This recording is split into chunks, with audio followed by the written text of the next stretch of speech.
ఎంత కిరాతకుడు అంటే ఇవాళ ఏం చేసిండు ఎరికేనా?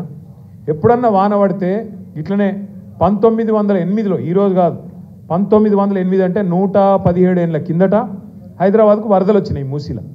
అప్పుడు నిజాం ఉండే.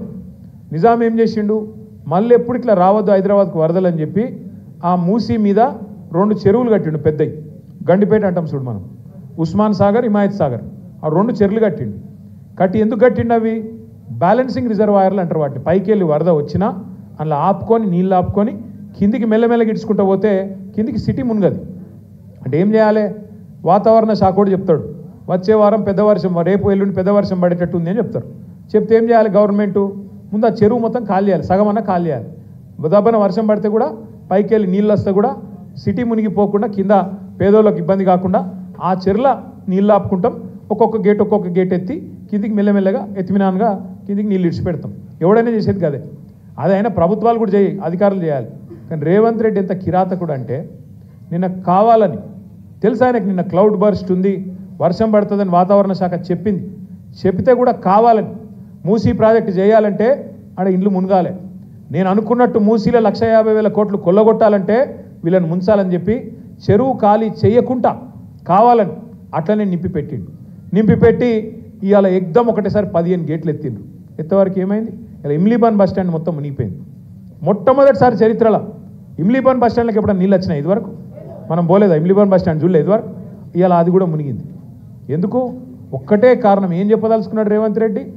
మీరు మూసి అద్దంటున్నారు కదా, నేను చేయాలనుకుంటే ఇక చూసినావా పేదోళ్ళను ముంచి ఇడికెళ్ళి ఎలగొట్టి అట్లనన్నా చేస్తా అనేందుకు ఇలా అంతా కిరాతకంగా ప్రవర్తన చేస్తూ ఉన్నాడు.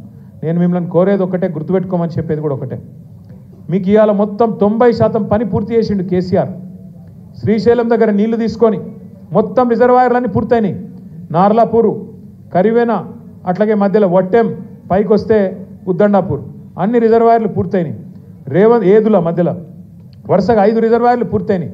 మొత్తం పంప్ హౌజులు తయారైనాయి. ఒక పంపు కూడా మనం చాలు చేసినాం, నీళ్లు కూడా ఎత్తుడు స్టార్ట్ చేసినాం. ఎట్లయితే గోదావరి మీద కాళేశ్వరం కట్టిండో కేసీఆర్, కృష్ణ మీద కూడా పాలమూరు రంగారెడ్డి ఎత్తిపోతల పథకం, శ్రీశైలంలోకి వెళ్ళి నీళ్ళు తీసుకొని ఆడికెళ్ళి కొల్లాపురంకి వెళ్ళి మొదలు పెడితే కొడంగల్ యువతల దాకా మీకు రంగారెడ్డి జిల్లా దాకా నీళ్లు తెచ్చే ప్రాజెక్టు పాలమూరు రంగారెడ్డి ఎత్తిపోతల పథకం. అందులో మీ కొడంగల్ తాలూకాకు నారాయణపేట కొడంగల్ కలిపి 2 లక్షల ఎకరాలకు నీళ్ళు ఇచ్చే సౌలత్ అందులో ఉన్నది. రేవంత్ రెడ్డి ఏం చేసిండు ఎరికేనా? ఇవాళ అది వద్దట. 90% పూర్తయిన ప్రాజెక్ట్కి ఏమో వాళ్ళ మామ పేరు పెట్టిండు, జైపాల్ రెడ్డి పేరు పెట్టుకున్నాడు. పేరు మాత్రం పెట్టుకున్నాడు. పెద్ద మనిషి మహేంద్రనాథ్ పేరు ఇంకోళ్ళ పేరు పెట్టినా బాగుండు, తీసుకొచ్చి జైపాల్ రెడ్డి పేరు పెట్టిండు. ఎందుకంటే నీకు పిల్లనిచ్చిన మామ కాబట్టి పేరు పెట్టుకున్నావు, ఓకే. మరి పనులు పూర్తి చేయొద్దా? 10% పనులు పూర్తయితే ఇలా కొడంగల్కి ఈపాటికి నీళ్ళు వస్తుండే. 2 ఏళ్ళు సరిపోలేదా నీకు? మొత్తం పాలమూరు జిల్లా 90% కేసీఆర్ పని చేసిపోతే ఒక 10% పని పూర్తి చేయడానికి నీకు చేయలు వస్తలేవు. ఎందుకంటే ఆ 10% చేస్తే కేసీఆర్కి పేరు వస్తుంది కాబట్టి అది చేయడట. ఏం చేస్తాడు? చేయకుండా జూరాలకేంచి నీళ్ళు తెస్తాడట నారాయణపేట కొడంగల్కు. జూరాల్లో ముందే నీళ్లు లేవు. మీద కర్ణాటక కూడా ఆల్మట్టిలో వాడు డ్యామ్ పెంచుతున్నాడు పైకి 5 ఫీట్లు. ఒక్క డ్యామ్ ఆల్మట్టి డ్యాము 5 ఫీట్లు పెంచుతున్నారు. అక్కడ 70,000 కోట్లు ఖర్చు పెడతారంట వాళ్ళు 5 ఫీట్లు పెంచనికే. ఆడ మొత్తం అడ్డం పెడితే కిందికి కృష్ణానది నీళ్ళు ఒక సుక్క కూడా కిందికి రాదు. ఆ జూరాల సుక్కు ఉండదు. రేపు ఆ జూరాలకి వెళ్ళి నీళ్ళు తీసుకొస్తా అని చెప్పి 4,500 కోట్లతోని కొడంగల్ లిఫ్ట్ ఇరిగేషన్ అని ప్రాజెక్టు పేరు పెట్టి 2 కేకు ముక్కలు లెక్క, ఒక ముక్క బాంబులేటి శ్రీనివాసరెడ్డికి, ఇంకో మెగా కృష్ణారెడ్డికి, ఇద్దరికి రాసిండు రేవంత్ రెడ్డి. అంటే కమిషన్ల కోసం ఆ 4,500 కోట్లల్లో 1000 కోట్లు తిందాం, జేబులు వేసుకుందాం, తిరుపతి రెడ్డి జేబులు వేద్దామని అట్లా శ్రీశైలంకి వెళ్ళి నీళ్ళు తెచ్చే సౌలత్ ఉంటే దాన్ని పక్కకు పెట్టి జూరాల పైన డ్యామ్ కడుతున్న సోయి లేదు, కృష్ణా నీళ్ళు ఎట్టదేవన్న సోయి లేదు, ఒక చెరువు నింపే తెలివి లేదు.